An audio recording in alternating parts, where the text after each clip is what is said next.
There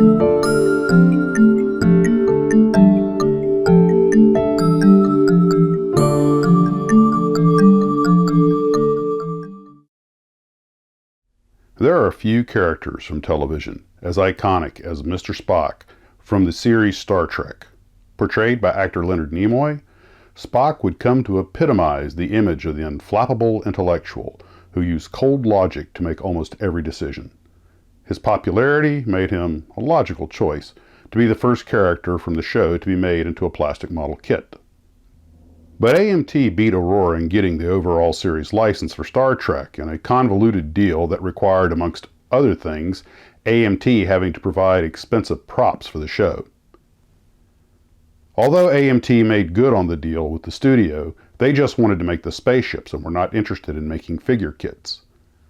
AMT also had no interest in distribution outside the United States, so Aurora, with its background in figures and its overseas presence, was in a position to make a deal. AMT allowed Aurora to market the ships outside of the USA and to do figure kits for the U.S. market. With this agreement in hand, Aurora proceeded designing the Mr. Spock kit.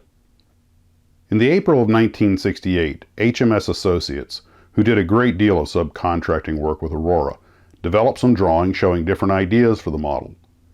The alternate designs for consideration used different artists to come up with diverse approaches to the final pose. One had Spock sitting at a console with his hand in his pocket.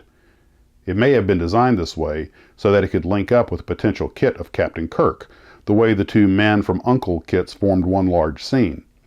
It is believed that the drawings were done for a kit of Captain Kirk, but no hard copies are available at present. The idea of having Spock on a planet firing his phaser was chosen, but initially his target was a pair of rather ugly alien birds. Eventually a three-headed snake was chosen, and it is universally agreed that it was a much better choice than the bizarre winged creatures. The particular illustration was made by coloring the design blueprint with pencil, which was standard HMS procedure. Unfortunately, after the Spock pattern was completed, AMT demanded a royalty payment from Aurora in addition to the royalty payment that Aurora would have to pay Paramount Studios. The management at Aurora was not willing to pay double the going rate for a licensed property and declined. As a result, the Spock pattern was consigned to the R&D department's vault.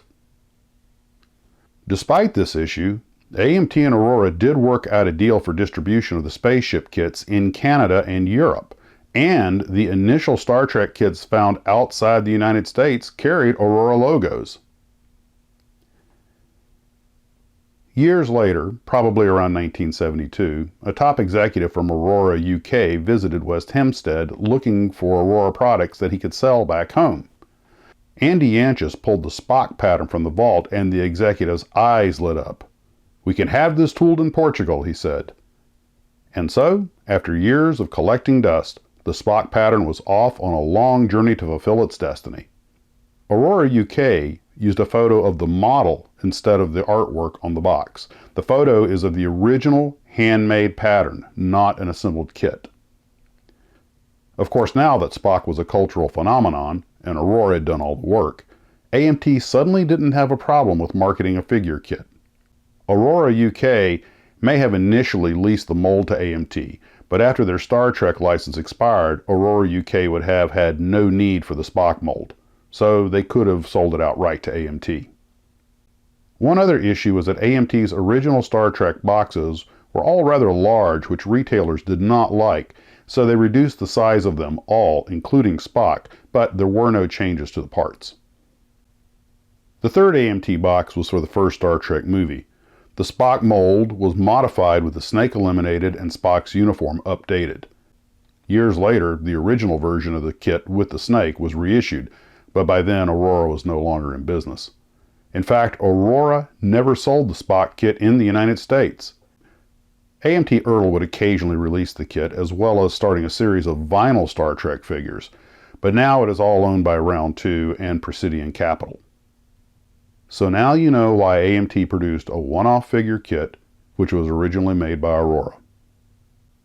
We hope you've enjoyed the video, and thanks for watching the Aurora Files.